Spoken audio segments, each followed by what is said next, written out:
शिवाजी सत्यमेव जयते या बातमीपत्रात आपलं स्वागत। जसं दिसतं तसं नसतं म्हणूनच आम्ही तुम्हाला या विशेष बातमीपत्रात दाखवतो प्रत्येक बातमी मागची सत्य बातमी। आणि आज या बातमीपत्राची सुरुवात करणार आहोत एका मोठ्या महत्त्वाच्या बातमीने। वाल्मिक कराडचा एन्काउंटरची सुपारी ही धनंजय मुंडेंनी दिली होती असा दावा एका माजी पोलीस अधिकाऱ्याने केलेला आहे। आणि या प्रकरणी आता संजय राऊतांनी प्रतिक्रिया दिलेली आहे। नेमकं ही सुपारी धनंजय मुंडेंनी खरंच दिली होती का? सुपारी देण्यामागची कारणं काय आहेत आणि हा पोलीस अधिकारी नेमका कोण आहे? पाहूयात सविस्तर या रिपोर्टमध्ये। एन्काउंटर कुणी करण्याचा प्रयत्न केला आणि कुणी केला स्पष्ट सांगतो। आज असाही गुन्हा दाखल झालाय ते धनंजय मुंडेंनाच नको होते वाल्मिक कराड, कारण त्यांची काही अंडी पिल्ली ते बाहेर काढणार होते। ऐकलं, सरपंच हत्येचा मास्टर माइंड वाल्मिक कराडच्या एन्काउंटर बाबत निलंबित PSI रणजित कासलेंनी नवा दावा केलाय। यात रणजित कासलेंनी थेट धनंजय मुंडेंनीच कराडच्या एन्काउंटरचा प्लॅन आखल्याचा आरोप केला। त्यामुळे एकच खळबळ उडाली आहे। तर कासलेंच्या आरोपांसंदर्भात धनंजय मुंडेंचा सहभाग शोधण्याची मागणी करुणा मुंडे करताय। एन्काउंटर कुणी करण्याचा प्रयत्न केला आणि कुणी केला स्पष्ट सांगतो। आज असाही गुन्हा दाखल झालाय ते धनंजय मुंडेंनाच नको होते वाल्मिक कराड, कारण त्यांची काही अंडी पिल्ली ते बाहेर काढणार होते आणि त्यांचा संबंध आला असता 302 मध्ये आणि आज ते आरोपी झाले असते। कशाला गरज पडते 11 नंबर ठेवायची? आणि हे लीगल आहे का? आणि हे 11 नंबरची पूर्ण CDR चौकशी करा। एक PSI अधिकारीवरती तुम्ही इतके कारवाई केली आहे, तो जे मंत्री लोकांचे नाव आहे ज्यांचे बंगलेवरती हे काले कारनामे होत होते त्यांची तुम्ही पूर्ण कारवाई करा। सरपंच संतोष देशमुख हत्येनंतर बिहारला लाजवेल अशा घटना बीडमध्ये घडतायत। त्यातच वाल्मिक कराडचे काळे कारनामे समोर आल्यानंतर आता वाल्मिक कराडचाच काटा काढण्याविषयीचे दावे समोर येत आहेत। त्यावरून संजय राऊतांनीही मुंडेंचं नाव न घेता त्यांची चौकशी करण्याची मागणी केली। त्यांचं असे म्हणणं की त्या संदर्भातली मी पोलीस डायरीमध्ये नोंद केलेली आहे। ते जे निलंबित अधिकारी आहेत त्यांचं असंही स्टेटमेंट आहे की हे जे तुम्ही सांगताय की मला एन्काउंटर करण्याच्या सूचना होत्या, पण याची चौकशी होणं गरजेचं आहे। म्हणजे वाल्मिक कराडचं काम संपल्यावर त्याला मारायचं असं एक प्लान दिसत आहे मला, आणि ते कोण याच्या मागे होतं हे लोकांसमोर यायला पाहिजे। सरपंच हत्या प्रकरणाचं विदारक चित्र दाखवणारे फोटो समोर आल्यानंतर धनंजय मुंडेंना राजीनामा द्यावा लागला। त्यानंतरही मुंडेंवर सातत्यानं आरोप होत राहिले। तर या आरोपांनंतरही मुंडेंनी मौन बाळगलंय। त्यामुळे कासलेंच्या आरोपांची चौकशी करून मुंडेंभोवतींचा वास आवळला जाणार का हेच पाहायचं। ब्युरो रिपोर्ट, साम TV। बीडमधील सरपंचाच्या हत्येनंतर आपल्याला माहिती आहे की महाराष्ट्र हादरला, परंतु आता बीड नंतर सिंधुदुर्गातही मृत्यूचा थरकाप उडवणारी एक हत्या घडलेली आहे। मात्र ही हत्या कुणी केली, ही हत्या कधी झाली, या प्रकरणातील मारेकऱ्यांचा आका कोण आहे आणि यामुळे कसं राजकारण तापलेलं आहे पाहूयात या स्पेशल रिपोर्टमध्ये। अमानुष हत्येनं बीड पाठोपाठ सिंधुदुर्ग हादरलं। नग्न केलं, व्हिडिओ काढत तरुणाची हत्या। बिडवलकरच्या मारेकऱ्यांचा आका कोण?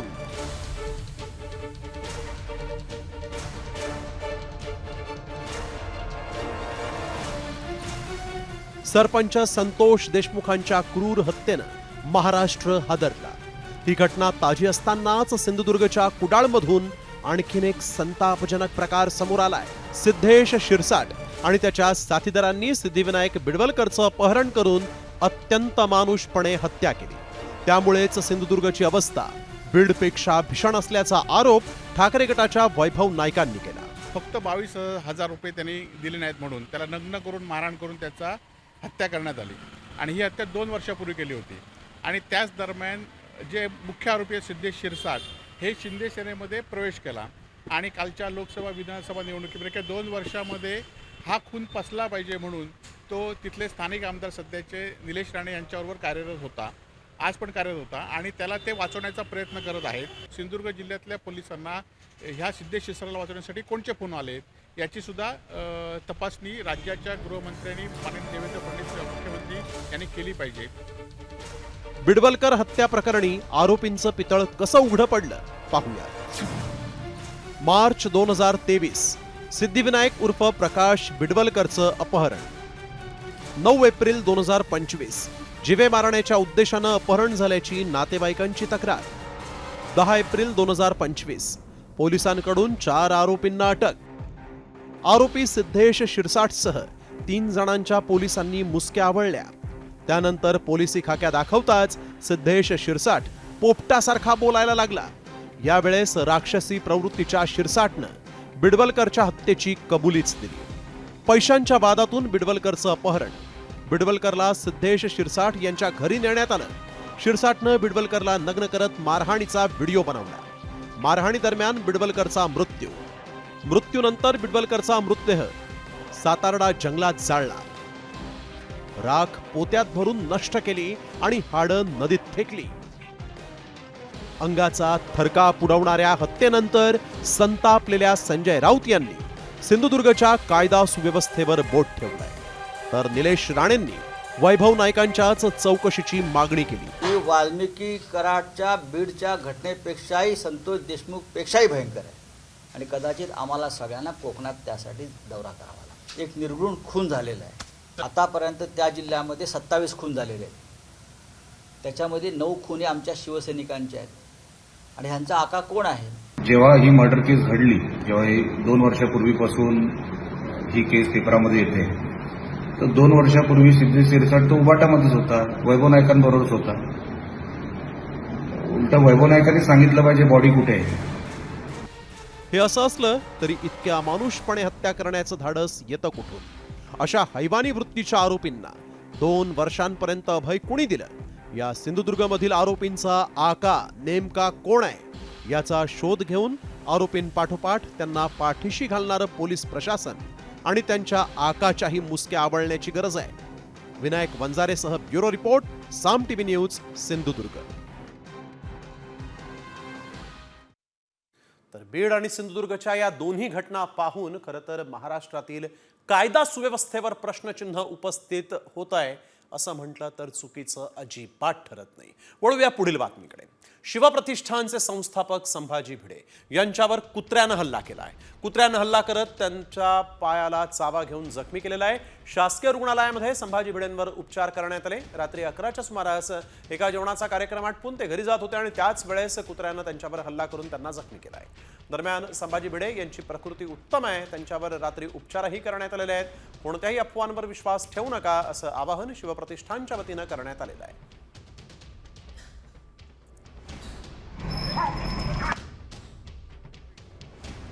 श्री शिवप्रतिष्ठान हिंदुस्थानचं मी धारकरी आहे. काल रात्री भिडेगुरूंच्या अंगावर एका कुत्र्यानं पायाला चावा घेतला. थोडंसं लागलेलं आहे गुरुजींच्या पायाला आणि गुरुजी अतिशय सुखरूप आहेत. आज सकाळी व्यायाम केलेले आहेत आणि दैनंदिन रुटीन त्यांचं चाललेलं आहे. त्यामुळे कुठल्याही धारकऱ्याने कुठल्याही अफवेवर विश्वास ठेवू नये. तर संभाजी भिडे यांना कुत्र्यानं चावा घेऊन जखमी केलं आणि तिथं मात्र आता टोलेबाजीला उधाण आलेलं आहे. कुत्र्याला काय दुर्बुद्धी सुचली माहीत नाही, कुणाला चावावं हे कुत्र्याला कळलं नाही असा खोचक टोला काँग्रेसचे नेते विजय वडेट्टीवार यांनी लगावला आहे. तर माझ्या शहरात देखील कुत्रे वाढले आहेत अशी प्रतिक्रिया आमदार जितेंद्र आव्हाडांनी दिली आहे. काय ते कुत्र्याला दुर्बुद्धी सुचली, कुणाला चावावं हे कुत्र्याला कळलं नाही याचं वाईट वाटतं. कुत्रा हा खरं म्हणजे प्रामाणिक असतो. या प्रामाणिक कुत्र्यांनी का असा राग धरला आणि का राग काढला याचा या संदर्भात खरं तर SIT वगैरे लावून चौकशी केली पाहिजे. माझ्या शहरातील कुत्रे खूप वाढलेत. ते आता कोणाला चावल्यानंतर ते साफ करतील काय माहित नाही मला. म्हणजे कुत्रा कोणाला चावल्याशिवाय आणि तोही महत्त्वाच्या माणसाला चावल्याशिवाय कुत्रे काय उचलले जात नाहीत. आता महत्त्वाच्या माणसाला ते चावावेत असे आपण देवाकडे प्रार्थना करूया, म्हणजे सर्वसामान्यांना न्याय मिळेल. या सरकारमध्ये कुत्राही मोठ्याला चावला तर पकडला जातो.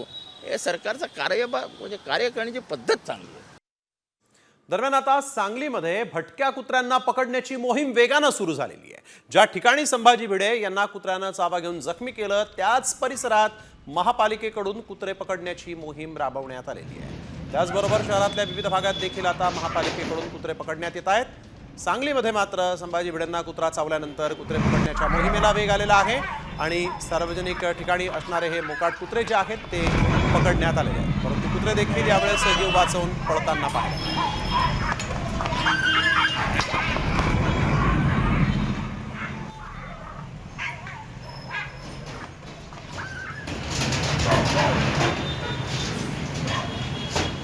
ती कुत्री आहे त्या पकडण्याची मोहीम चालू आहे आमची।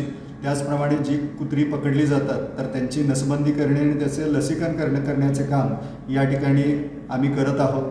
ज्या ज्या ठिकाणी अशा पद्धतीच्या काही तक्रारी असल्यास तर मी या निमित्ताने नागरिकांना आवाहन करतो की आपल्या ठिकाणी जर काही भटकी कुत्री असतील तर तात्काळ आपण महापालिकेशी संपर्क साधावा।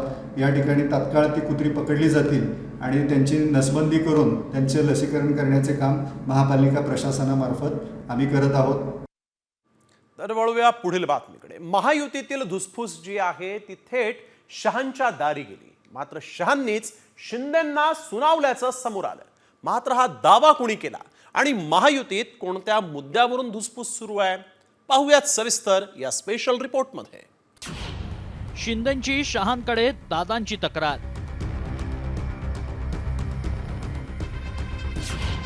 शहांनी शिंदेंनाच सुनावलं। राऊतांनी फोडलं शिंदे शहा भेटीचं गुपित।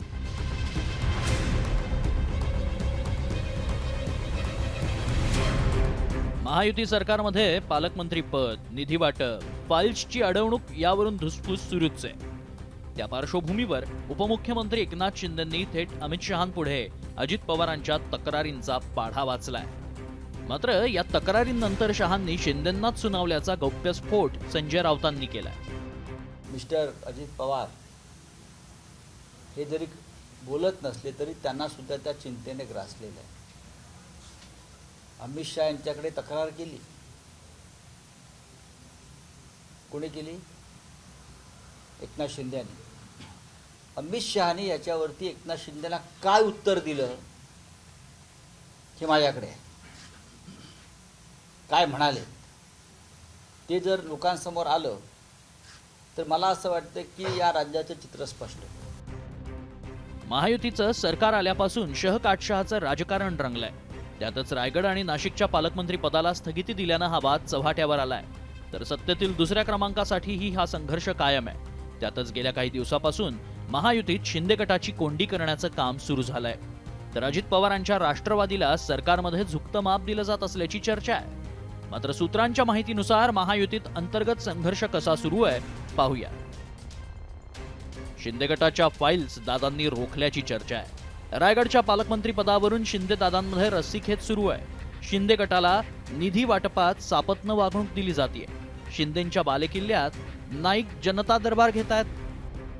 आधी रायगडावर आणि नंतर चैत्यभूमीवर अजित पवारांचं भाषण वगळण्यात आलं, तर चैत्यभूमीवर शिंदेंनाही संधी देण्यात आली नाही। त्यातच शहांनीही लाडक्या शिंदेंना सुनावल्याची चर्चा रंगल्यानं भाजप शिंदेंना दूर लोटण्याचा प्रयत्न करतंय का याचीही चर्चा रंगतीये। ब्युरो रिपोर्ट, साम टीव्ही। तर एकीकडे संजय राऊतांनी हा मोठा दावा केला आणि दुसरीकडे शिंदे सेनेचे खासदार नरेश म्हस्केंनी संजय राऊतांवर जहरी टीका केली। साडी चोळीतील फोटो म्हस्केंनी ट्विट करत याचा क्रमांक कायमच कोणता सांगा बरं असं म्हणत राऊतांवर निशाणा साधलाय। याचा क्रमांक कायमच कोणता सांगा बरं अशा शब्दात राऊतांवर जहरी टीका नरेश म्हस्केंनी केलेली आहे। तर कितीही काही झालं तरी मी आणि एकनाथ शिंदे 2-2 मिनिटं भाषण करणार असल्याचं उपमुख्यमंत्री अजित पवारांनी सांगितलंय। चैत्यभूमीवरील दोन्ही उपमुख्यमंत्र्यांचं नियोजित भाषण रद्द केल्यानं अजित पवार आणि एकनाथ शिंदे नाराज असल्याची चर्चा होती।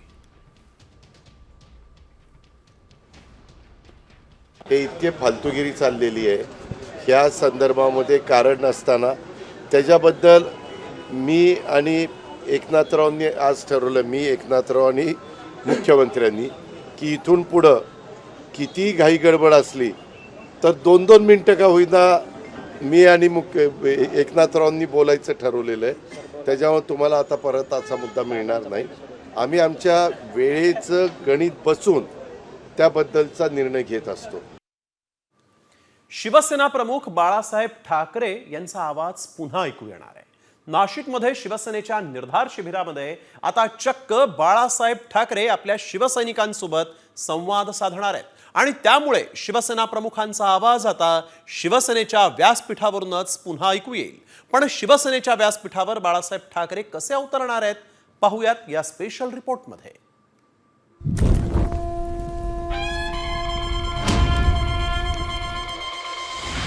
नाशकात गरजणार बाळासाहेबांचा आवाज. बाळासाहेब एक रिमोट कंट्रोल आहेच जाहीर आहे. बाळासाहेब अवतरणार, ठाकरे शैलीत काय बोलणार. बाळ केशव ठाकरे. या तरुणांमध्ये जर देशाभिमान जर भिनवायचा नसेल तर मग कशामध्ये भिनवायचा? म्युन्सिपाल्टीच्या नळात. नाशकात ठाकरे गटाची हायटेक सभा. जमलेल्या माझ्या तमाम हिंदू बांधवांनो, भगिनींनो आणि माता. विधानसभा निवडणुकीच्या निकालानंतर मुंबई बाहेर ठाकरे पक्षाचं पहिलंच निर्धार शिबिर होणार आहे. मात्र या शिबिरात चक्क ठाकरे गटाच्या व्यासपीठावर बाळासाहेब ठाकरे अवतरणार आहेत. होय, तुम्ही बरोबर ऐकताय. खुद्द बाळासाहेब आपल्या ठाकरी शैलीत शिबिरातून आजच्या राजकीय परिस्थितीवर भाष्य करतील. या कार्यशाळेत अनेक नवनवे प्रयोग होणार आहेत आणि त्यामुळेच या कार्यशाळेबाबत पक्षाबरोबरच सगळ्यांनाच उत्सुकता आहे. मात्र बाळासाहेब भाषण कसं करणार, त्यासाठी ठाकरे गटानं काय तयारी केली आहे पाहूया. नाशिकच्या गोविंदनगरमधील मनोहर गार्डन लॉन्सवर शिबिर होत आहे. ठाकरेंच्या सेनेकडून पहिल्यांदाच AI तंत्राचा वापर होऊ शकतो. AI तंत्राच्या माध्यमातून बाळासाहेबांचं भाषण होईल. भाषण आक्रमक आणि ठाकरी शैलीतील असेल. आदित्य ठाकरेंच्या उपस्थितीत शिबिराचं उद्घाटन होईल तर उद्धव ठाकरेंकडून शिबिराचा समारोप. शिबिरामध्ये ठाकरे गटाचे नेते वकील असीम सरोदेंचं मार्गदर्शन असेल. आम्ही एक प्रयोग करतो नेहमी की आज बाळासाहेब जर आपल्यामध्ये हयात असते तर त्यांनी एखाद्या विषयावरती काय भाष्य केलं असतं. आम्ही हा प्रयोग मुंबईतल्या शिबिरात केला आणि तो फार लोकांपर्यंत अपील झाला. नाशिकलाही हा प्रयोग करण्याचं आमचं काम चालू आहे. त्याच्यावर कोल्हापुरात होणारं ठाकरे गटाचं शिबिर रद्द झालं. मात्र आता त्यानंतर नाशकात ठाकरेंनी जोर लावलाय. नाशिकमध्ये होणाऱ्या या शिबिराच्या माध्यमातून मरगळलेल्या ठाकरे गटात पुन्हा जोश भरण्याचा प्रयत्न केला जाणार आहे. त्यातच हे शिबिर हायटेक होणार असल्यानं शिवसेना ठाकरे गट शिबिराच्या माध्यमातून काट टाकणार का आणि AIच्या माध्यमातून आक्रमक शैलीत बाळासाहेब भाषणातून कोणाला झोडपणार याकडे लक्ष लागलंय. मात्र आता याचा राजकीय फायदा किती होतो हे काळच ठरवेल. ब्युरो रिपोर्ट, साम TV. तर ठाकरेंच्या शिवसेनेच्या मेळाव्याचा बाळासाहेब ठाकरेंच्या आवाजातला टीझर प्रदर्शित करण्यात आलाय आणि या टीझरमध्ये भाजपवर सडकून टीका करण्यात आली. तुमचे 100 बाप जरी खाली उतरले तरी शिवसेनेचं अस्तित्व तुम्हाला संपवता येणार नाही असं या टीझरमध्ये सांगण्यात आलेलं आहे. आज तुफान गर्दी दिसतंय. अरे नाशिक म्हटल्यावर गर्दी उसळणार. नाशिक आणि शिवसेनेचं एक नातं नाही म्हटलं तरी आहे आणि ते राहणारच. कमळाबाई म्हणजे एक ठोंग आहे, ठोंग. भारतीय जनता पक्षाला महाराष्ट्रात काय, अरे देशात कोणी ओळखत नव्हते तेव्हा आम्ही त्यांना खांदा दिला. सगळा पैशांचा खेळ.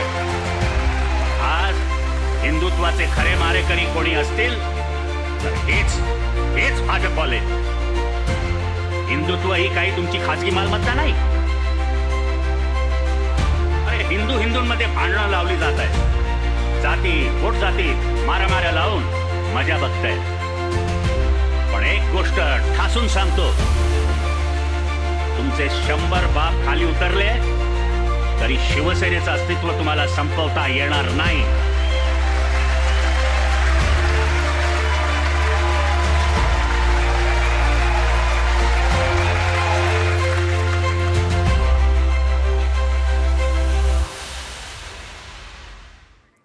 आता बातमी ठाकरेंच्या 2 शिलेदारांच्या वादाची. अंबादास दानवे आणि चंद्रकांत खैरे यांच्यातील वाद मिटवायला उद्धव ठाकरेंना यश आलंय. माजी खासदार चंद्रकांत खैरेंनी आज उद्धव ठाकरेंची मातोश्रीवर भेट घेतली आणि यावेळेस अंबादास दानवेंची तक्रार केली. मात्र त्याआधीच ठाकरेंनी दानवेंना फोन करून समजावल्याची माहिती खैरेंनी दिली. आता सगळं ओके असून वाद मिटल्याची प्रतिक्रिया मग त्यांनी दिलेली आहे. मध्ये नेत्यांची बैठक आहे ना, तर मी आहोत तिथे, मी तिकडेच चाललो होतो. ते गळा भेटते केव्हा जातो, लहान आहे माझ्यापेक्षा, आम्ही गळा भेटते घेत असतो. तुमच्या समाजाचा मेळावा होता, विदर्भाचा, संपूर्ण विदर्भाचा होता, मोठा मेळावा होता आणि त्यामध्ये त्या ठिकाणी मी होतो. तो 2 महिने आधीच ते नक्की ठरलं होतं आणि मग म्हणून त्या ठिकाणी मी तिकडे होतो. त्यांनी तोपर्यंत तिकडे मेळावा घेतला. पण आता ते याच्यानंतर आम्ही दोघांनी मिळून कार्यक्रम करणार आहोत. दोघं एकत्र बसून त्या ठिकाणी कार्यक्रम करतो. एकटा तो आणि एकटा मी, आम्ही दोघंही तसं नाही, आम्ही दोघांनी मिळून त्यांनी कार्यक्रम करू. तर वळूया पुढील बातमीकडे. उपमुख्यमंत्री एकनाथ शिंदेंनी मुंबईतील रस्त्यांची पाहणी केली आहे. आतापर्यंत 1333 किलोमीटर रस्त्याचं कॉन्क्रिटीकरण पूर्ण झालेलं आहे, तर उर्वरित रस्त्यांचं कॉन्क्रिटीकरण 2 टप्प्यांमध्ये सुरू आहे. मुंबईतील सर्व रस्त्यांचं कॉन्क्रिटीकरण करण्याचा राज्य सरकारचा उद्देश आहे आणि यासाठी दिलेल्या मुदतीत रस्त्यांचं काम पूर्ण होतंय की नाही याचा आढावा एकनाथ शिंदेंनी आज घेतला. पाहणी दरम्यान मुंबई महापालिकेचे प्रशासक भूषण गगराणी आणि अतिरिक्त महानगरपालिका आयुक्त अभिजित बांगर हे उपस्थित होते. त्या रस्त्यावर त्यांचं नाव लिहिणं, बोर्ड लिहिणं आणि त्या नावाच्या खाली नंबर, फोन नंबर टाकणे, मोबाईल नंबर टाकणे, जेणेकरून तिथं कुठं काही त्यांना क्वालिटीमध्ये लोकांना गैरसोय आढळली किंबहुना क्वालिटीमध्ये काही फॉल्ट आढळला तर तात्काळ त्या अधिकाऱ्याला देखील ते फोन करू शकतील. GL कन्स्ट्रक्शन म्हणून आहे, त्यांनी क्वालिटीमध्ये काहीतरी चुकीचं काम केलं, क्वालिटी मेंटेन केली नाही, म्हणून त्याला 2 वर्षासाठी डिबार केलेला आहे. कॉन्क्रीटचे रस्ते 31 मेपर्यंत जंक्शन टू जंक्शन क्लिअर होतील आणि आजूबाजूचा जो परिसर आहे तो देखील खड्डेमुक्त होईल. मुंबईतील पाणी प्रश्नावरून ठाकरे सेना आक्रमक झाली. शिवसेना भवनाच्या बाहेर आमदार महेश सावंतांच्या नेतृत्वात ठाकरे सेनेनं हंडा मोर्चा काढला आणि यावेळेस महापालिकेविरोधात घोषणाबाजी केली. पोलिसांकडून आंदोलकांची धरपकडही करण्यात आलेली आहे. आज ठाकरे सेनेचं हे आंदोलन झालेलं आहे. पाणी प्रश्नी ठाकरेंचे कार्यकर्ते जे आहेत ते आक्रमक झाले होते, परंतु यावेळेस आंदोलकांची धरपकड करण्यात आली.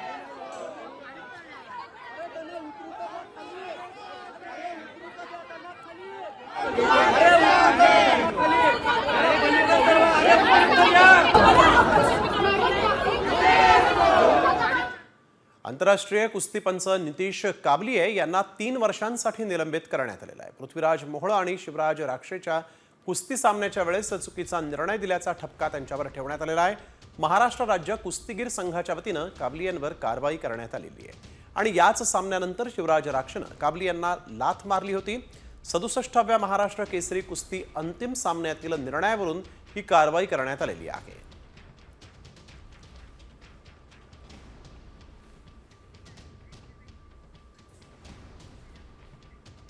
हिंगोलीच्या DCC बँकेमध्ये शेतकरी आणि बँक कर्मचाऱ्यांमध्ये तुफान राडा झाला. पीक विम्याचे पैसे काढण्यासाठी म्हणून आलेल्या शेतकऱ्यांना बँकेतील कर्मचारी दुय्यम वागणूक देत असल्याचा आरोप करत शेतकरी इथं संतप्त झाले होते आणि यावरून शेतकरी आणि कर्मचाऱ्यांमध्ये शाब्दिक वाद सुरू झाला आणि नंतर त्याचं रूपांतर हाणामारीमध्ये झालं. यात बँकेचा एक कर्मचारी जखमी झाला. धक्कादायक बाब म्हणजे बँकेतील सर्व CCTV बंद असल्याचंही समोर आलं.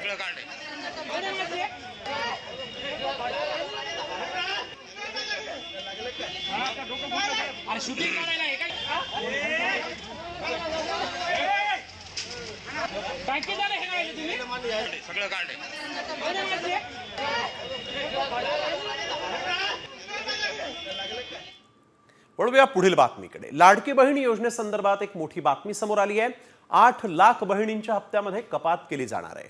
नेमकी ही कपात का बरं होतीये आणि कपातीनंतर या लाडक्या बहिणींना किती पैसे मिळणार आहेत पाहूयात सविस्तर या रिपोर्टमध्ये.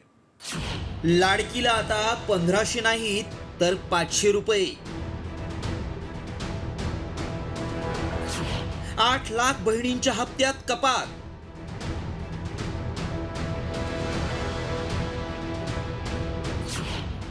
यादीत तुमचंही नाव.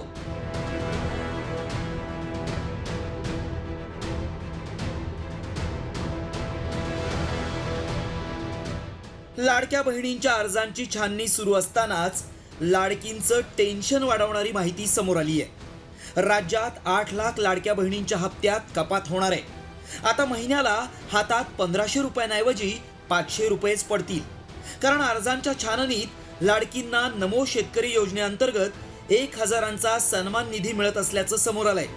त्यामुळे लाडकीच्या दर महिन्याच्या हप्त्यात कपात केली जाणार आहे. 8 लाख महिलांनी 2 योजनांचा लाभ घेतल्याचं उघड झालंय. नमो शेतकरी योजनेअंतर्गत 1,000चा सन्मान निधी मिळत असल्याचं समोर आलंय. नमो शेतकरी योजनेचा निधी मिळत असल्यामुळं हप्त्यात कपात केली जाणार आहे. एप्रिल पासून 8 लाख बहिणींना केवळ 500 रुपयेच मिळतील. राज्यात 8 लाख लाडक्या बहिणींना 500 रुपये देण्याच्या निर्णयावरून विरोधकांनी सरकारवर जोरदार हल्लाबोल केलाय. मतांची किंमत आता 500वर आली आहे, उद्या ती 0 होईल असा टोला ठाकरे गटानं लगावलाय. तर महिलांना 500 रुपये देणाऱ्या सरकारची कीव येते असा हल्लाबोल काँग्रेसनं केलाय. ज्या लाडका बहिणींकडून 1500 रुपयांच्या बदल्यात मतं विकत घेतली तर त्या मतांची किंमत आता 500वरती आलेली आहे, उद्या ती 0वरती येईल. या राज्याची आर्थिक परिस्थिती अत्यंत गंभीर आहे, पण हे राज्य चालवणं आर्थिकदृष्ट्या आता सोपं राहिलेलं नाही. याचं कारण गेल्या 3.5 वर्षामध्ये या राज्याची आर्थिक शिस्त पूर्णपणे बिघडली. ज्यावेळेस ही योजना लागू केली त्यावेळेस सरकारची बुद्धी भ्रष्ट झाली होती का? सरकारची बुद्धीला लकवा मारला होता का? महिलांना 1,500 ऐवजी 500 रुपये देत असताना यांच्या दूरदृष्टीची कीव यावी लागते, यांच्या विचाराची कीव करावीशी वाटते. अरे ज्यांना निराधारांना जर 1,500 रुपये मिळत असतील सरकारकडून, राज्य आणि केंद्राकडून, तर तुम्हाला तिथेही खुपतं आणि दुखतं, आणि त्यांना मात्र 500 रुपये देण्यासाठी तुम्ही वरून 500 रुपये देताय कारण 1,000 रुपये सरकारकडून मिळतात म्हणून. हे फार दुर्दैव आहे. दुसरीकडे सर्व लाभार्थ्यांना दिलेल्या वचनानुसार निधी मिळेल असा दावा अर्थमंत्र्यांनी केलाय. आमचं म्हणणं आहे की त्यामध्ये कुठल्या तरी एका योजनेचा लाभ घ्यावा. मग त्यांनी इकडची योजना जी आहे राज्य सरकारची ती 500ची, केंद्राची ती त्यांना मिळेलच. केंद्राच्या योजनेचा आणि राज्य सरकारचा अर्थार्थी काही संबंध नाही, कारण मोदी साहेबांनी ती देशातल्या शेतकऱ्यांना दिलेली योजना आहे.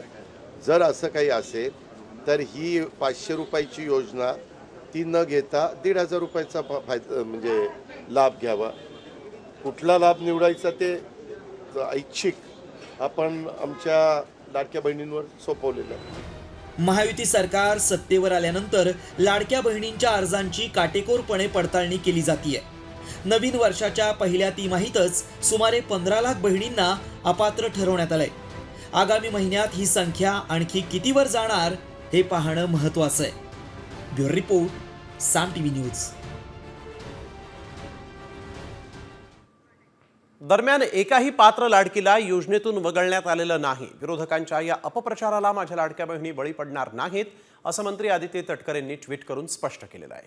त्यांनी आपल्या ट्विटमध्ये नेमकं काय म्हटलंय पाहूया. नमो शेतकरी सन्मान योजनेचा दरमहा 1,000 रुपये लाभ घेत महिलांना उर्वरित फरकाचे 500 रुपये सन्मान निधी वितरित केले जातात. एकाही पात्र भगिनीस या योजनेतून वगळण्यात आलेलं नसून विरोधकांच्या या अपप्रचाराला माझ्या लाडक्या बहिणी बळी पडणार नाहीत.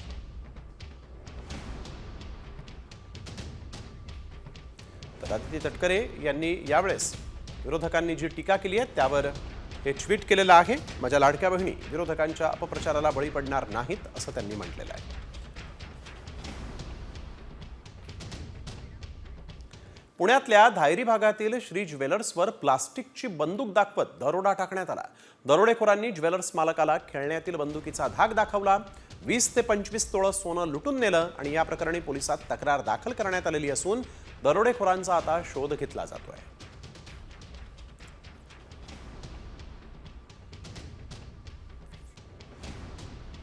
त्या बनावट पिस्टल जे आहे खेळण्यातलं त्याचा त्यांनी डाग दाखवून ते दागिने तिथून घेऊन गेलेले आहेत. हा जबरी चोरीचा हा प्रकार आहे. 3 व्यक्ती आहेत. आता याच्यामध्ये आरोपी रेकॉर्डवरचे आहेत करण्यात ही आता पोलीस तपास याच्यामध्ये करत आहेत. खूप प्रायमरी स्टेजला हा तपास आहे. तर सर्व परीने पोलिसांचे प्रयत्न सुरू की यातली जी आरोपी आहेत ते लवकरात लवकर अटक व्हावी. या पुढील बातमीकडे. बीडच्या माजलगाव शहरात भर दिवसा एका तरुणाची निर्घुण हत्या करण्यात आली. तर बाबासाहेब आगे असं मयत तरुणाचं नाव आहे. बाबासाहेब हा भारतीय जनता पक्षाचा कार्यकर्ता असल्याची माहिती समोर आली आहे. हत्येनंतर आरोपी स्वतः पोलीस ठाण्यामध्ये हजर झाला. नारायण शंकर फपाळ असं या आरोपीचं नाव आहे.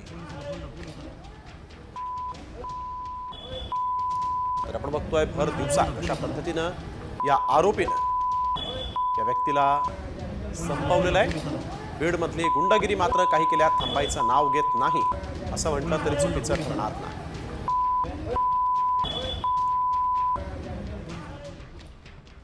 तर साम टीव्हीची एक एक्सक्लुझिव्ह बातमी. सरकारची झोप उडवणारा हा घोटाळा जालना जिल्ह्यामध्ये उघडकीस आलेला आहे. जालन्यामध्ये तलाठी आणि ग्रामसेवकांनी शेतकऱ्यांचे अतिवृष्टी आणि गारपिटीचे तब्बल 50 कोटींचं अनुदान लाटल्याचा आरोप होतोय. धक्कादायक बाब म्हणजे तहसीलदारांचा लॉग इन आणि पासवर्ड वापरून हा घोटाळा केल्याचं समजतंय. एकाच शेतकऱ्याच्या नावावर वेगवेगळे विके नंबर बनवून घोटाळा केल्याचा प्राथमिक अंदाज आहे. बोगस शेतकऱ्यांची यादी साम टीव्हीच्या हाती लागली आणि या यादीमध्ये शेतकऱ्यांची नावं सारखीच असून रक्कम देखील सारखीच आहे. दरम्यान घोटाळ्याचा आकडा आणखीन वाढण्याची शक्यता आहे.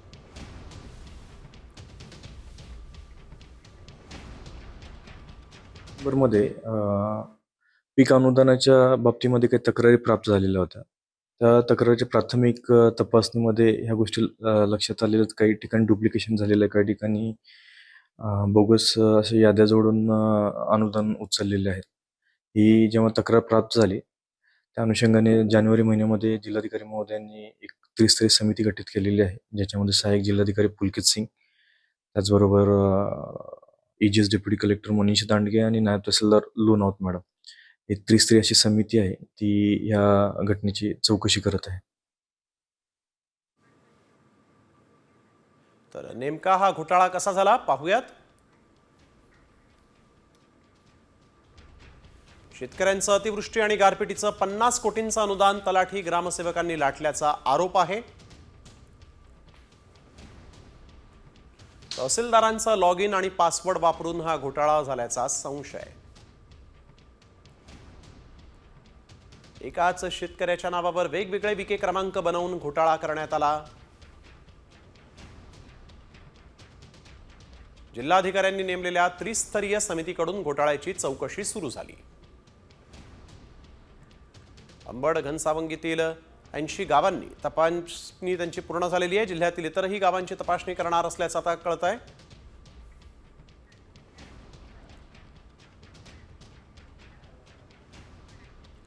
तर जालन्यामधला हा झोप उडवणारा घोटाळा आणि नाशिकमध्ये देखील PM किसान योजनेत बोगस लाभार्थी सापडले. साम टीव्हीनं सगळ्यात आधी ही बातमी दाखवली. मात्र कृषी मंत्री इतके घोटाळे होऊन देखील गप्पच आहेत. होय, कृषी मंत्री माणिकराव कोकाटे यांना साम टीव्हीच्या प्रतिनिधीनं ज्यावेळेस प्रश्न विचारला त्यावेळेस मात्र त्यांनी काहीही उत्तर दिलेलं नाही. कॅबिनेट नंतर बोलू असं म्हणत त्यांनी काढता पाय घेतला. ग्रामसेवकांनी तहसीलदारांनी हे केलेले तलाठीच्या नावाने आयडी नाही सर. काय पैसे आहेत ते ग्रामसेवकांनी तहसीलदारांनी हे केलेले तलाठीच्या नावाने आयडी नाही सर. काय सांगाल सर?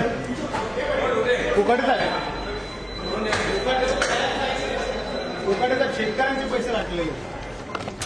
सर चला बाहेर झालं नंतर मी सांगतो. मग थोडा वेळ माझं कॅबिनेट संपलं की बोलतो. कॅबिनेट संपलं की बोलतो मी. तर नाशिकच्या बागलांमध्ये शासनाची फसवणूक केल्याचा प्रकार समोर आला आहे. प्रधानमंत्री किसान सन्मान निधी योजनेचे 29 बोगस लाभार्थी असल्याचा संशय आहे. बोगस 7/12 आणि बोगस माहिती देऊन या योजनेचा लाभ घेतल्याचंही समोर आलं आहे. गावात एकही मुस्लिम कुटुंब नाही, मात्र या यादीत सर्व मुस्लिमांची नावं आहेत. तर या प्रकरणातील एक ऑडिओ क्लिप देखील समोर आलेली आहे. मात्र साम टीव्ही काही या ऑडिओ क्लिपची पुष्टी करत नाही. या ऑडिओ क्लिपमध्ये नेमकं काय आहे ऐकूयात. हेलो, हाँ बोलो. किसका नंबर है? ये मुस्तकीम का नंबर क्या बता सकते हैं? हाँ, मेरा नंबर और किसका नंबर है? शबीर भाई का नंबर है ना? नहीं, सबीर भाई का नंबर ना है. किसका है फिर? ये आबिर भाई का नंबर है. आबिर भाई किधर से बोल रहे हैं आप? ये किधर से? ये भागलपुर. हाँ, भागलपुर थाना. बादलपुर. हाँ, थाना से. थाने से? हाँ. आपका खेती है क्या? हाँ, खेती है क्या तुम्हारा? खेती खेती नहीं है भैया. फिर थाना क्या से बोल रहे हैं बड़ा बाबू. हाँ, अरे भाई थाना से बोल रहे हैं बड़ा बाबू. क्या बात है? नहीं खेती नहीं है क्या तुम्हारा? नहीं, खेती नहीं है हमारा. फिर तुम्हारा फार्मर आईडी निकाला है क्या तुमने? नहीं निकाला. नहीं. तर वळूया पुढील बातमीकडे. महायुती सरकार शेतकरी विरोधी असल्याची टीका काँग्रेस नेते नाना पटोलेंनी केली आहे. विकासाच्या नावाखाली शेतकऱ्यांच्या जमिनी कमी किमतीत घेण्याचा प्रयत्न सुरू असल्याचा दावा देखील पटोलेंनी केलेला आहे. हे उद्योगपतींचं सरकार असल्याचा घणाघात देखील त्यांनी केलेला आहे. आज जो शासनाने निर्णय केला त्याला आता 9% त्या ठिकाणी व्याज द्यायचा निर्णय केला. याचा अर्थ हे बनियाचं सरकार आहे आणि व्यापाऱ्याचं सरकार आहे.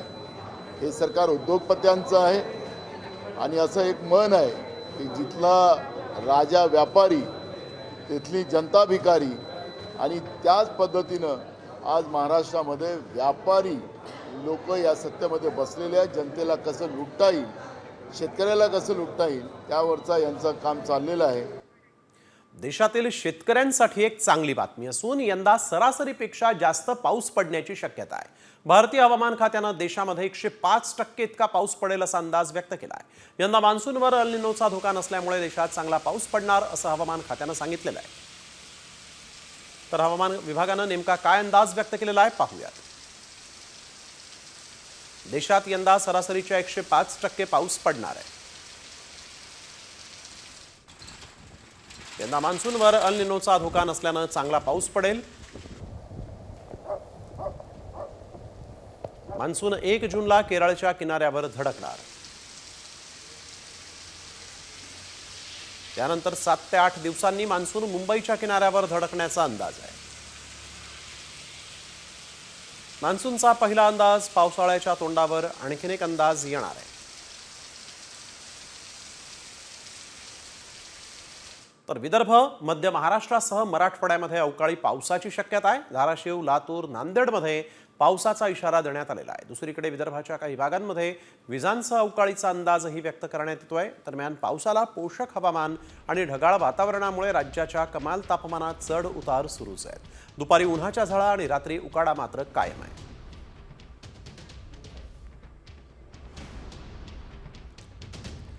चंद्रपूर, गडचिरोली, भंडारा, गोंदिया, नागपूर, अमरावती या जिल्ह्यात पावसाचा इशारा आहे. वर्धा, यवतमाळ, वाशिम, बुलढाणा, अकोला, धाराशिव याही जिल्ह्यांमध्ये पावसाचा इशारा आहे. तर लातूर, नांदेड, सोलापूर, कोल्हापूरमध्ये पाऊस होईल असा इशारा आहे. सोबतच सांगली, पुणे, सातारा याही भागात पावसाची शक्यता आहे. शिक्षकी पेशाला काळीमा फासणारी बातमी आहे. कारण बोगस शिक्षक भरती एका मृत अधिकाऱ्याने केली. बसला ना धक्का? हे अगदी खरं आहे. ही बोगस भरती कुणी आणि कशासाठी केली? सामच्या बातमीवर मुख्यमंत्र्यांनी नेमकी काय भूमिका घेतली आहे पाहूयात या स्पेशल रिपोर्टमधून. शिक्षक घोटाळ्यात नवा ट्विस्ट.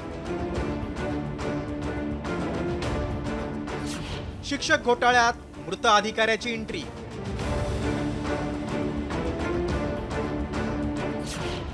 सामच्या बातमीची मुख्यमंत्र्यांकडून दखल.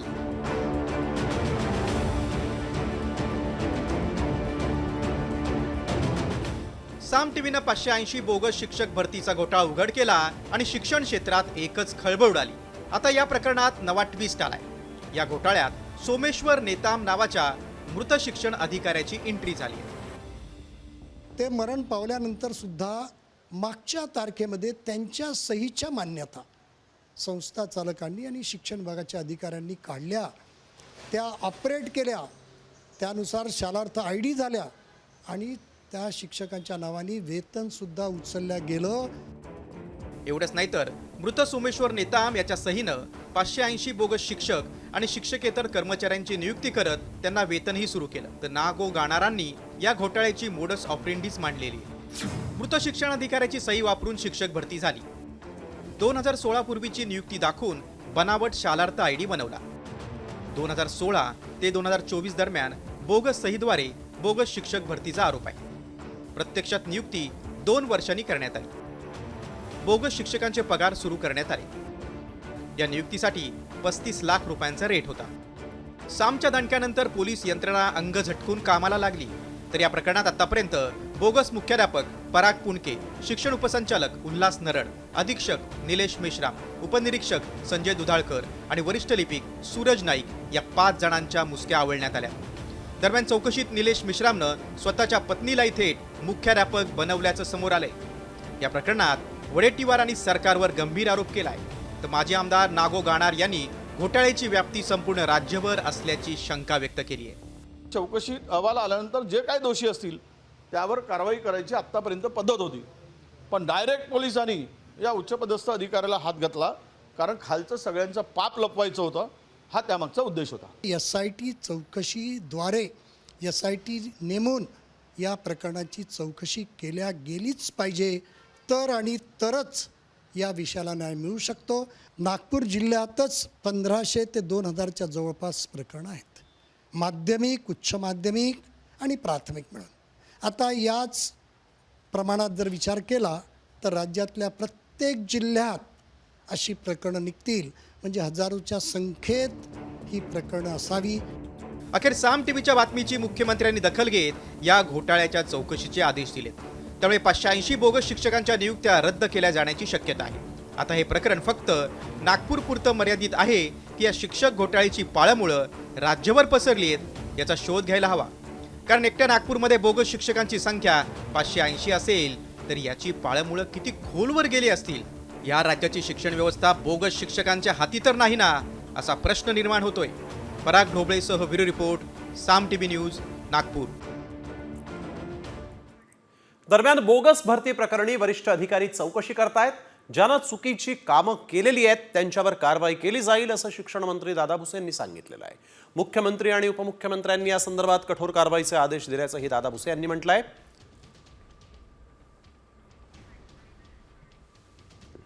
शाळात ID क्रिएट करून त्या ठिकाणी शिक्षक भरती दाखवण्यात आलेली आहे.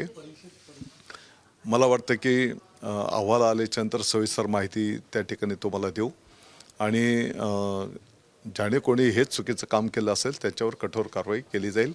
माननीय मुख्यमंत्री महोदय, माननीय उपमुख्यमंत्री महोदयांचं या संदर्भातले कठोर आदेश आहेत. वळूया पुढील बातमीकडे. पुरीतील श्री जगन्नाथ मंदिराच्या वर एक आश्चर्यकारक असं दृश्य पाहायला मिळालं. मंदिराच्या नीलचक्रावर फडकणारा पतित पावन बाणासारखा ध्वज घेऊन एक गरुड पक्षी उडताना दिसला. तर गरुडला पाहण्यासाठी म्हणून भाविक आणि स्थानिक लोकांमध्येही उत्सुकता होती. व्हिडिओमध्ये गरुड पक्षी ध्वजासारखं कापड घेऊन श्री जगन्नाथ मंदिराच्या भोवती प्रदक्षिणा घालताना दिसतोय. मग तो समुद्राकडे उडून गेला आणि नजरेआड झाला.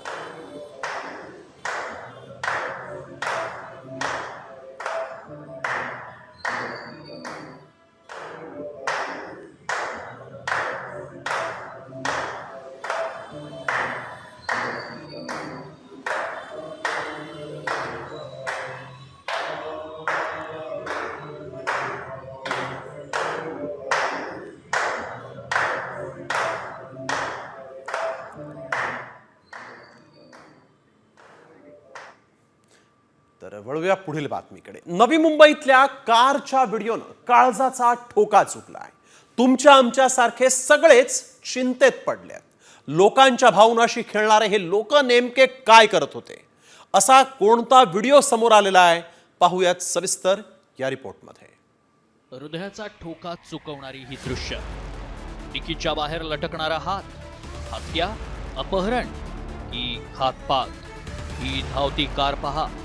नवी मुंबईतील वाशी रेल्वे स्टेशन ते सानपाडा रेल्वे स्टेशन दरम्यानच्या सर्व्हिस रोडवर या धावत्या कारच्या डिक्कीतून अचानक हे काय बाहेर आलंय, नीट निरखून पहा. अरे बापरे, पाहिलं? माणसाचा हात. होय, कारच्या डिक्कीतून बाहेर आलेला हात एका व्यक्तीचा आहे. आता या व्हिडिओतील संभाषणही पूर्ण ऐकूया. हाथ हाथ हाथ, ये जो गाड़ी है, एक मिनट, शायद ये डेड बॉडी है. देखो देखो देखो, ये हाथ बाहर आया है. लगता है डेड बॉडी है. तुम्ही पाहिलं आणि ऐकलं असेल. नवी मुंबईच्या रस्त्यावर धावत्या इनोव्हा कारच्या डिकीतून हा एका व्यक्तीचा हात बाहेर आला आणि या व्यक्तीचं अपहरण झालंय की त्याची हत्या करून त्याचा मृतदेह या कारमधून घेऊन जाण्यात येतोय, असा सवाल व्हिडिओ पाहणाऱ्या आणि ही धावती कार पाहणाऱ्या अनेकांना पडला. तुमच्याही काळजाचा ठोका चुकला असेल. तुम्हालाही वाटलं असेल की ही लोक कोण आहेत, ही कार कोणाची आहे, पोलीस काय करत होते. तर मग ऐका पोलीस या प्रकरणासंदर्भात काय सांगतायत. रील्स तयार करत होते, त्यामध्ये तो डिकीमधून हात बाहेर करतो आणि नंतर अरे तुमको क्या लगा मैं मर गया हूँ क्या, मैं तो लैपटॉप बेचता हूँ और लैपटॉप खरीदना है तो हमारे शॉप में आओ, अशा प्रकारचं एक रील्स त्यांनी बनवलं होतं. आणि त्यांचं खरोखरच हवरे फॅन्टसीमध्ये लॅपटॉप्स आणि याचं दुरुस्ती आणि विक्रीचं शॉप आहे. त्या चालकावर मोटार व्हेकल्स ॲक्ट 184 नुसार कारवाई केलेली आहे आणि त्यांना समज देऊन सोडले. कारच्या डिकीतून बाहेर आलेला हा हात अपहरण किंवा मृतदेहाचा नसून केवळ रील्स बनवण्याच्या नादात जाणून बुजून केलेलं कांड. पोलिसांनी गाडीच्या नंबरच्या आधारे गाडीचा शोध घेतला. त्यानंतर ती कार ताब्यात घेऊन कार मालक, चालक, सहकाऱ्यांची कसून चौकशी झाली. फोल्डेबल लॅपटॉप विक्रीबाबतच्या प्रमोशनसाठी हा रील बनवल्याचं स्पष्ट झालंय. मात्र असे व्हिडिओ तयार करून लोकांमध्ये दहशत निर्माण केल्यानं पोलिसांनी त्यांच्यावर कारवाई केली. ये क्यों डर गए क्या? अभी मरे नहीं है, हम जिंदा है. ये ऑफर सुन के जाओ. डेल का i5 का 4th जनरेशन का लैपटॉप लेके आए. रील्सच्या नादात हे रील स्टार वेडेचाळे करताना आपण पाहिलंय. मात्र जर तुम्ही देखील रील्स बनवून फेमस होण्याच्या नादात असाल आणि असे रील्स बनवत असाल तर तुमच्यावर देखील कारवाई होईल. त्यामुळे मनोरंजनासाठी रील्स बघा, बनवा. मात्र याच रील्स तुम्हाला गजाआड तर पाठवणार नाहीत ना, याचीही काळजी घ्या. ब्युरो रिपोर्ट, साम टीव्ही. आजारपण आणि आर्थिक संकटात असलेल्या क्रिकेटर विनोद कांबळीसाठी लिटल मास्टर सुनील गावस्कर धावून आले आहेत. सुनील गावस्कर यांच्या चॅम्प्स फाउंडेशनच्या वतीनं विनोद कांबळीला मदत केली जाणार आहे. चॅम्प्स ही संस्था विनोद कांबळीला प्रत्येक महिन्याला 30,000 रुपये देणार आहे. विशेष म्हणजे कांबळीला आयुष्यभर ही रक्कम दिली जाईल. तसंच त्याचा वैद्यकीय खर्चासाठी देखील वर्षाला आणखीन 30,000 रुपये दिले जाणार आहेत. सुनील गावस्कर यांची चॅम्प्स संस्था गरजवंत क्रिकेटपटूंना मदत करते. तर आपण बघतोय की यावेळेस सुनील गावस्कर हे विनोद कांबळी यांच्या मदतीसाठी धावलेले आहेत आणि त्यांच्या संस्थेमार्फत आजीवन विनोद कांबळी यांना दर महिना 30,000 रुपयांची ते मदत करणार आहेत. बातमी सोन्याच्या वाढत्या दराची आहे. सोनं वर्षाखेरीस 1,30,000चा उच्चांकी दर गाठेल अशी शक्यता आहे. विदेशी गुंतवणूक फर्म गोल्डमन सॅक्सनं हा अंदाज व्यक्त केलेला आहे. गेल्या आठवड्यामध्ये सोन्याच्या किमतीत 6.5% वाढ झालेली आहे. कोरोनानंतर सोन्याच्या दरात झालेली ही सर्वात मोठी वाढ आहे. अमेरिका चीन व्यापार युद्धामुळे आर्थिक मंदीची ही भीती व्यक्त करण्यात येते आहे आणि या पार्श्वभूमीवर आंतरराष्ट्रीय स्तरावर सोन्याची मागणी वाढली. मध्यवर्ती बँकांकडूनही सोन्याची मागणी सध्या वाढती आहे आणि त्यामुळे किंमतही वाढली आहे.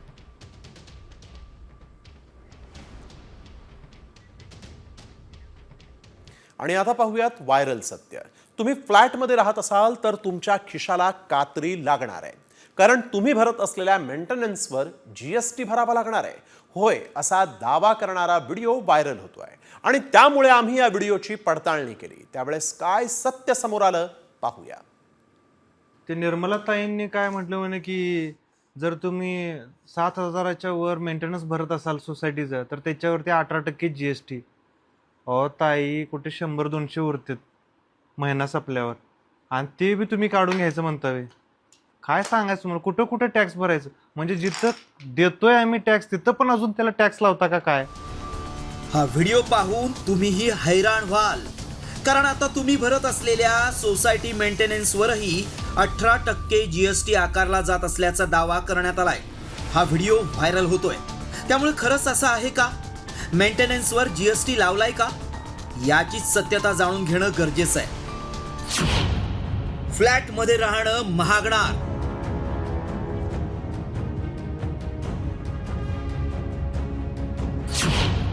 सोसायटी मेंटेनन्सवर 18% GST.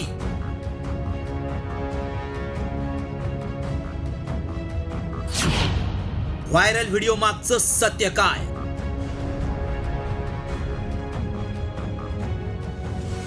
आणि तुम्ही असं GST लावायला मग काय बोंबलायचं काय कळना बा. अजून कुठं कुठं राहतंय काय बघा. ते सिक्युरिटीला बी लावा टॅक्स, झाडू मारायला लावा टॅक्स, कचरा उचलायला लावा टॅक्स, मी घरात भांडी घासतो त्याला बी लावा टॅक्स. हा व्हिडिओ आता व्हायरल होतोय. मेंटेनन्सवरही आता GST लावल्यानं आणखी कुठे कुठे टॅक्स लावायचे ते लावा, असंच या व्हिडिओतील व्यक्ती म्हणतीये. त्यामुळं खरंच आता मेंटेनन्सवर GST लावण्यात आलाय का, याची सत्यता जाणून घेणं गरजेचं आहे. राज्यभरात लाखो लोक फ्लॅटचं मेंटेनन्स भरतात आणि 7,500 रुपये टॅक्सही बरेच जण भरत असल्यामुळं याची सत्यता जाणून घेण्यासाठी आमच्या टीमनं एक्सपर्टची भेट घेतली. त्यांना व्हिडिओ दाखवून हे खरं आहे का आणि खरं असेल तर GST का लावण्यात आलाय याची सत्यता जाणून घेतली. की GST 7,500 रुपये मंथली मेंटेनन्स चार्जेस मासिक देखभाल खर्च किंवा 20 लाख टर्नओव्हर असेल ते लागू आहे. तर ही बातमी खरी आहे, हे सत्य आहे आणि गेले 8 वर्ष आपण तो भरतोय. त्यामुळे ज्या गृहनिर्माण संस्थांना मंथली मेंटेनन्स चार्जेस म्हणजे मासिक देखभाल खर्च 7,500 रुपयापेक्षा जास्ती आहे त्यांना हा लागू होतो. त्याच्या कराचं पर्सेंटेज हे 18% आहे. त्याचप्रमाणे जर वार्षिक उलाढाल टर्नओव्हर जर 20 लाखाच्या पुढे असेल तर त्यालाही हा लागू होतो. त्यामुळे आमच्या पडताळणीत काय सत्य समोर आलं पहा. सोसायटीची वार्षिक उलाढाल 20 लाख असल्यास जीएसटी लागतो.